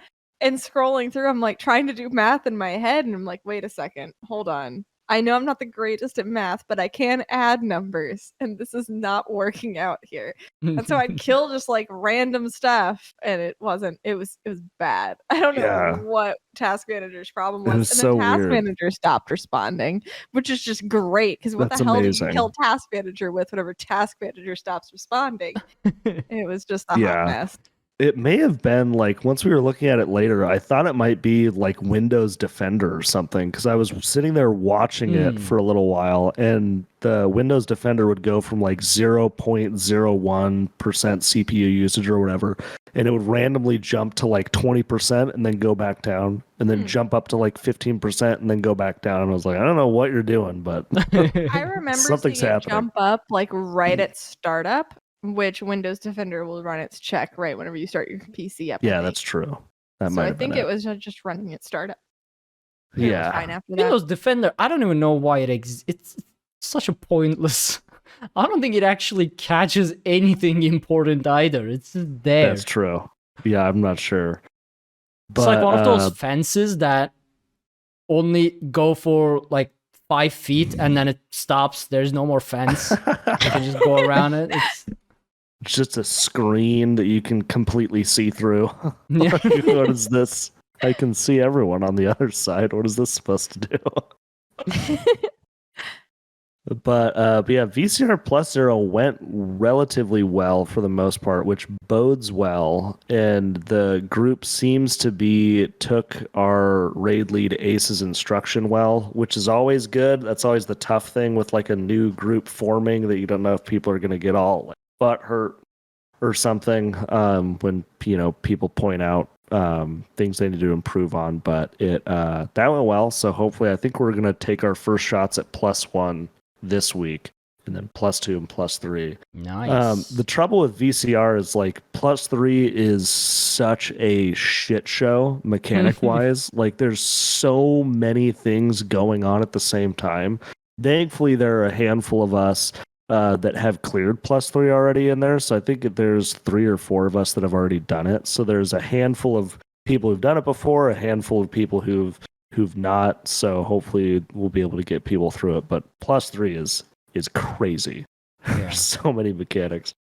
But I don't think I'll ever do something like that in ESO. I don't see myself that dedicated to the same with the right content. group, it's not too bad. Like at least just clearing it. It's like doing like Griffin Heart and score runs, and the the harder strats are a different thing. But like with +3 and Voss +2, there are strats where you use 3 tanks instead of 2 that aren't as hard as when you do 2 tanks in both of them. Especially for Asylum Sanctorum +2. Because the way you have to position all 3 of the bosses, because they're all up at the same time, unlike VCR +3, is really weird if you only have 2 tanks, but you can do it faster when you have 2 tanks because you have an extra DPS, so you can burn a little bit faster. But with 3 tanks, you can basically guarantee they're all in the exact same position because you have 3 bosses, 3 tanks, so you can get them right where they need to go. So clearing it's not horrible. But getting the speed run, no death hard mode is a different story. Jeez. That part I don't even understand it. I can't comprehend. It's Yeah, it's a lot of stuff going on at the same time. I've done every hard mode dungeon in the game, but some of the trial stuff is just, to me, is just like, what is wrong with you people? A lot of practice. Just doing the same thing. Thankfully, like it's not as bad as, at least when maybe it's just a like sign of the times or something. But I remember when I was raiding in WoW and raiding in SWTOR, we'd be like in group raiding for like 6-7 hours. Jesus. Yeah. So I don't know if that's because I haven't like done any like I've gone back and played a little bit of WoW and gone back and played a little bit of the Old Republic, but I haven't done any raiding since then. So I don't know if it's just that's the the like culture in those games. That's what they do compared to ESO. Pretty much every group I've ran in is like 2 hours for the most part. I think it's the culture because I think so too. ZOS from the very beginning sort of kept trials to be short. Yeah. Like compared to other games, they advertised it initially as sort of these shorter raid type things. Like I remember when they first announced it, it was more like you can complete these in, 20, 30 minutes. Obviously back then there weren't these crazy insane difficulty stuff, more like Craglorn trials, but they always sort of introduced them as shorter raids. So I guess that also affected how long people throw themselves at it too. I will say, as somebody who has a child and also starts work really early in the morning, I do appreciate the fact that it doesn't take 6 to 7 hours to clear the things because I have to get up so early, even on the weekends, because I have a kid who likes to wake up super early. So as somebody in that stage of life, this is super beneficial to me, the way that ZeniMax does things, because it means I can stay up and play through this content without being completely dead for the next 2 days. Yeah, I agree too. Because it's a big difference going through like even the longer trials, like VHOF, which is what, 5 bosses, something like that. Compared to like a regular raid in WoW is like 10 bosses. Jesus. Oof. Yeah, so it's definitely nicer to be able to take it a little bit more bite-sized than 6-7 hours or whatever. But yeah, it's nice. And then on to the Kind's Aegis we did, which I didn't even know we were doing that hard mode. I guess our raid lead Azure told us like an hour before, but Pixie was already streaming, so we were already in-game doing stuff, so we didn't see it. So we go into this Kind's Aegis, no idea we were doing Yondir hard mode. So I brought my Stamp Blade, which is fine, but if I would have known we were doing a hard mode, I would not have brought it because they put me in a range spot for that fight. Yeah, which like I have Bobo setups on my Stamp Blade, so it wasn't a huge deal, but I would have brought something else because in the Yondir hard mode fight, there's a fair bit of block casting you have to do for some of the phases, and block casting with lethal arrow is awful. Oh, it's so awful with the channeled ability because you have to like either make sure you're blocking the whole time, or actually maybe I wasn't even actually block casting. I don't remember, but it was so awful. But we got it down to 17%, which I didn't think we were going to get it that far. Like we didn't know anything going into it. I had never done that hard mode before. But down to 17% was good. But man, that fight, that's a lot of damage. Yeah, and it's hell on healers. Like I can say that for sure. I've only seen it once. Like we attempted the veteran Kind's Aegis with Lore Seekers EU. I think 2 or 3 times.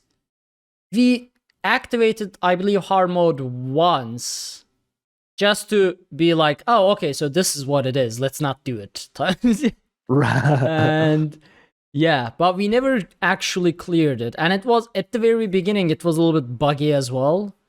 And it was. Back then we were still like the group was, we had a lot of new people to trials.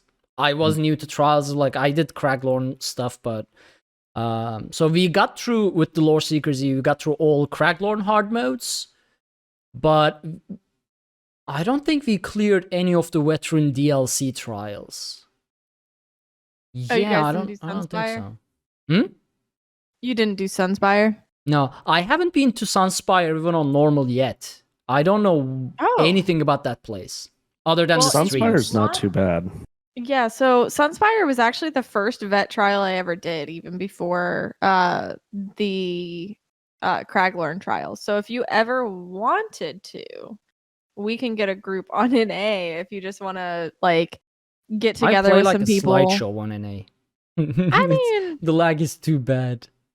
Main tank is pretty straightforward though, so you might be able to but do it's it. just painful. It's like if you want to. It's like nails on a chalkboard together.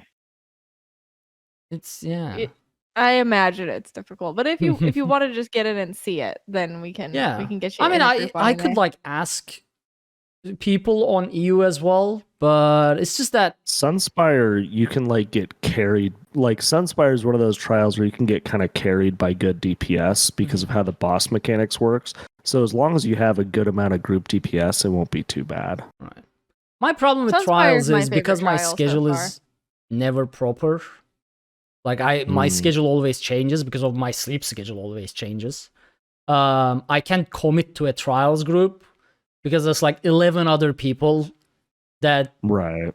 I can't promise to that I'm gonna show up really. Yeah. So I get that. that's why I always say, like, if you guys need a backup tank, hit me up on the spot. I'll log in and tank. But otherwise, don't sign me up to a progression team because I don't know if I'm gonna Right. be there or not. But yeah, Kind's Aegis went well, and then yeah, after we decided like, all right, we've done enough, and it was funny because we spent like of the 2 hours that of everything that we had allotted for, I think we spent like an hour and 15 minutes on Yondir hard mode, and then we just dunked on the rest of the trial, which is so much fun in a big group like that. Because yeah, Vral was a joke with that much DPS. It was great. Yeah. Oh, it was so nice. And then same thing with old Lord Farquaad. Wasn't too bad once we got all the barriers up that we needed to for that annoying phase of the fight. But one thing I wanted to say too is it's so nice. Why I really like our raid leader too is like it's so nice like sitting down and going over logs afterwards with the group, which like he'll give people shit sometimes. Like we had one DPS that was standing way fucking out of position the whole time. And he was like, "This is why you kept dying, dude. You're standing all the way over here. What are you doing?" Like, why? That's why you kept dying the whole time. But it's and just random things that I know enough about logs to like go in there and like check the things that I need to for DPS and stuff.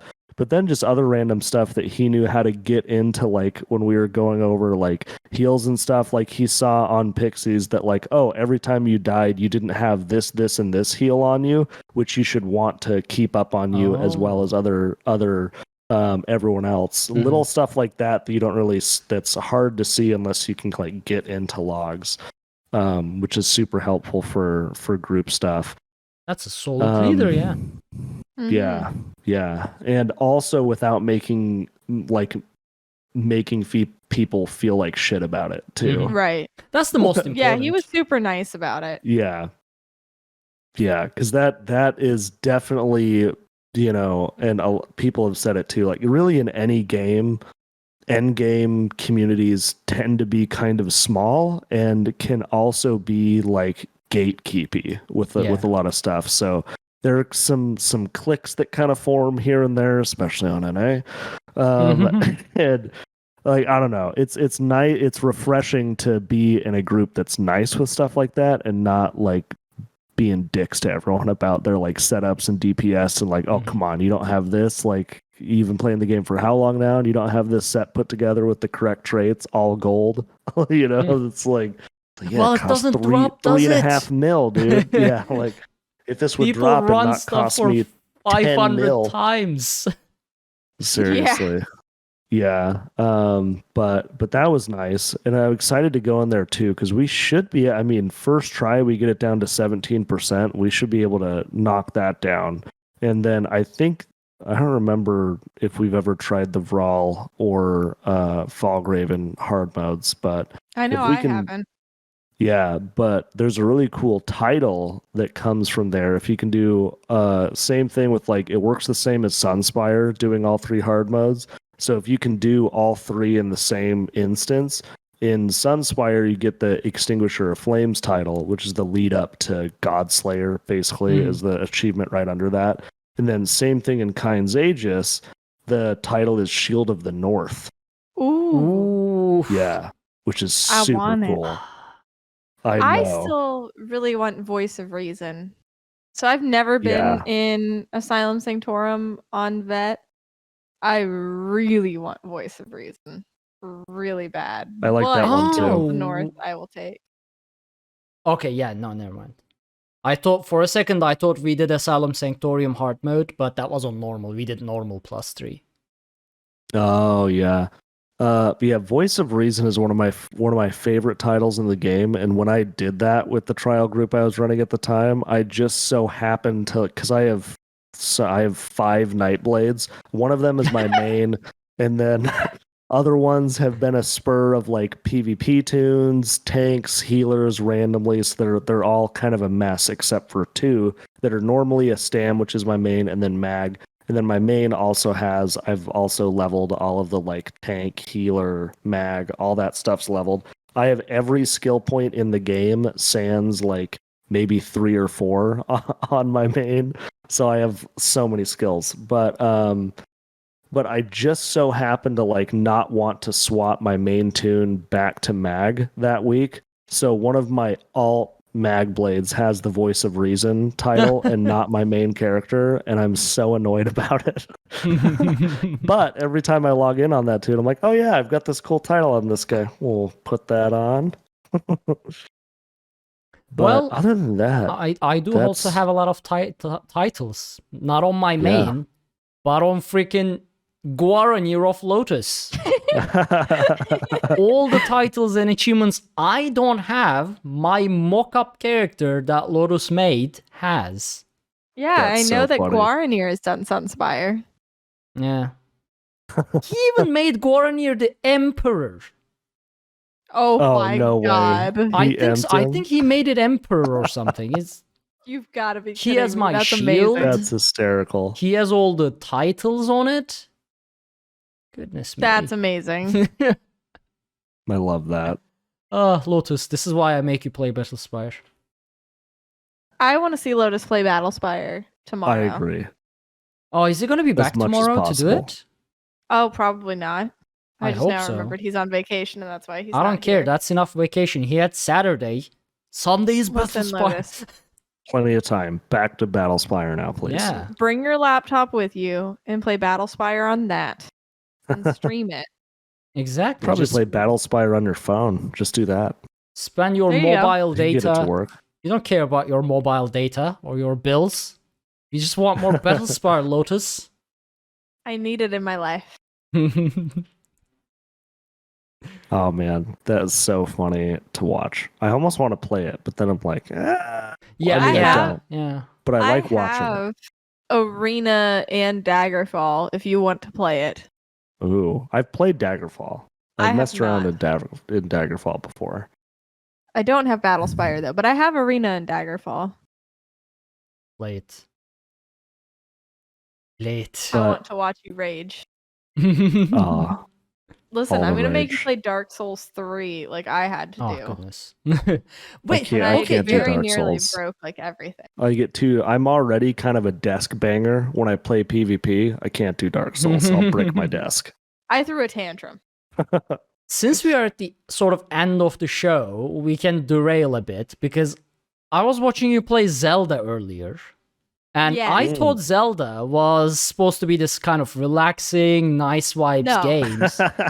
And all I've heard, because I was writing up the show notes and stuff as well at the same time, and all I've heard was, die, you stupid.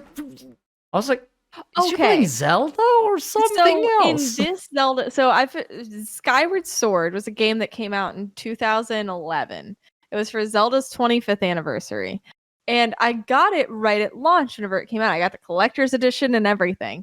Well, it was just re-released on the Switch for the 35th anniversary of Zelda. And I was excited to play it, but truth be told, like Skyward Sword is not one of my favorite Zelda games. I liked the game, the story was really great, but the gameplay pissed me off. And lo and behold, the gameplay still pisses me off. So basically, motion controls are front and center in Skyward Sword. You can like turn them off now and use your joystick, but it's still fucking weird. So basically, you have your sword, and the enemy will block in a certain way, and you have to hit them using motion controls with your sword in a way that they're not blocking. So if they're blocking on their right side, you have to hit them from the left. However, I am a flailer and I just like swing like mad, and the thing doesn't freaking die. And then I will quickly so if he's blocking on his right, I will quickly move my hand over. I'm right-handed. Move it over to the left to go hit him from the left. But whenever I move my hand over to the left, he'll smack him from the right, and that just makes me angry. And then whenever I get angry, I talk with my hands a lot. So I'll be like, "You stupid jerk!" And then I'll just start slashing. And then he starts blocking up like this because he can see where my sword's going. And then I get even more mad. And it's just a whole thing. And then I start yelling at the game, and that's where you saw. Okay, I was real that pissed explains off. it. That explains it. Because I was It's like, just motion this is controls. I didn't know this was the vibe of Zelda. I still wouldn't call Zelda in general relaxing games. So Breath of the Wild, for example, has Master Mode that I like to play on that is really, really hard, and your weapons break really fast. So Zelda can be difficult. Ocarina of Time, like the original, isn't that bad. That also has Master Quest in like the remake, or if you buy the separate Master Quest edition, that does crank up the difficulty some. Majora's Mask, the difficulty there is primarily the time limit component to it. So yeah, it just kind of depends. They're not known for being extremely difficult games, but I wouldn't call them a cakewalk either. There are things in them that are a bit more difficult. Just kind of depends on the games you like to play.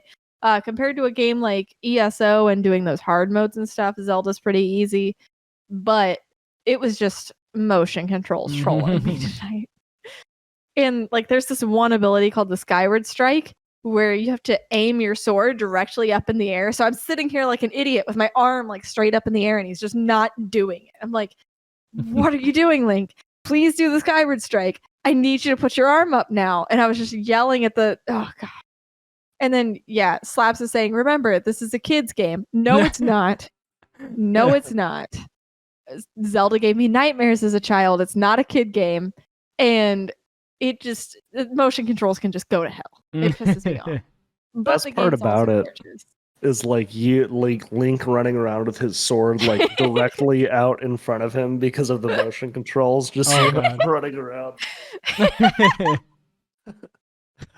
very ready to stab things.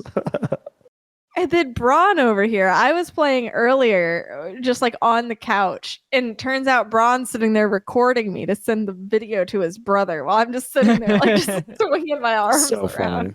I'm like, "You jerk." But yeah, it's not. I also tend to make things like seem much harder than they probably are to most people. I have a talent for that, apparently. But yeah. All right, well, I guess that brings us to the end of the show. Before we end, I actually want to mention Rich Lambert, the creative director of Elder Scrolls Online, aka /Lurk, started streaming on Twitch. You can find him on twitch.tv//Lurk. And yeah, he's a natural. He's been running. Definitely. Put shorts on his character, obviously, and he's running around in shorts. It was a blast to watch. And yeah, he seemed super comfortable in front of the webcam. It was a really great time to hang out and chat. And just as I'm looking on my side monitor on Twitter, this is what reminded me to give a shout out to Rich, actually.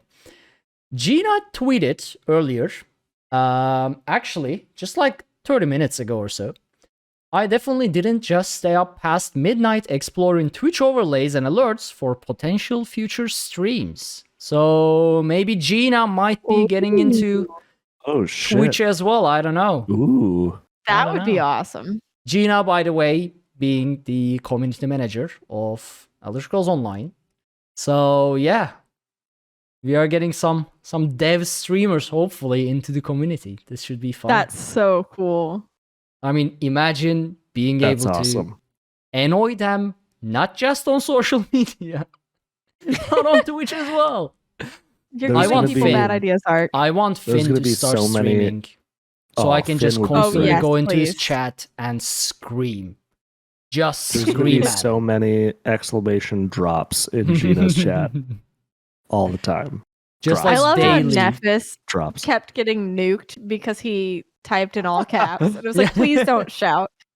Nephis got People booted. got like nuked in various ways, yeah, and It by was the so randomly auto auto modes. banned. So, yeah. All right. So, Pixie, where can people find you? You can find me at twitch.tv/HyperPixie Gaming and on Twitter at HyperPixie Games. And Bron, where can people find you? Yeah, you can find me as well, twitch.tv/BronSolo22, and the same on Twitter. So go follow these people. Both of those play a lot of Elder Scrolls Online and other Elder Scrolls related stuff. Bron is getting back into streaming, so check him out. A lot of end-game content, a lot of knowledge, and overall fun vibes. And go show them some Ebonheart Pack love because they do Aldmeri love it. Dominion. Just go We spam love Aldmeri those Dominion. Banner. Ebonheart Pack K-Pack emotes in himself. their chat. 100%. Don't listen to them. Queen They're bee. just trying to hide their love for EP and trying to be No, humble. we're not. We Don't- hate EP I can so just much. edit these out. The edit them No, out you can't. in this No, audio that's file. too much That's work. fine. On my daggers. So you can follow everything we do over at dungeoncrawlernetwork.com. There you can find links to all of our social media, including Twitch, YouTube, Twitter, and Discord. We are streaming this live over at Arkaniir's Quest now, since I rebranded the Twitch channel of DCN.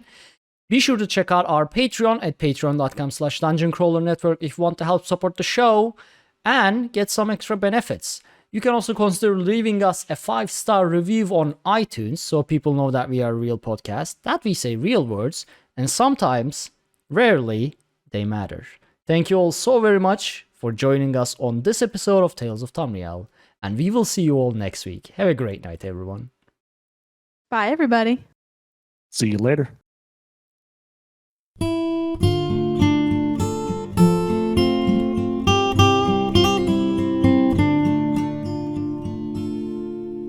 When Akatosh slew Lorcan, he ripped his heart right out. He hurled it across Tamriel, and the heart was heard to shout, red diamond, the heart and soul of men. Red diamond, protect us till the end.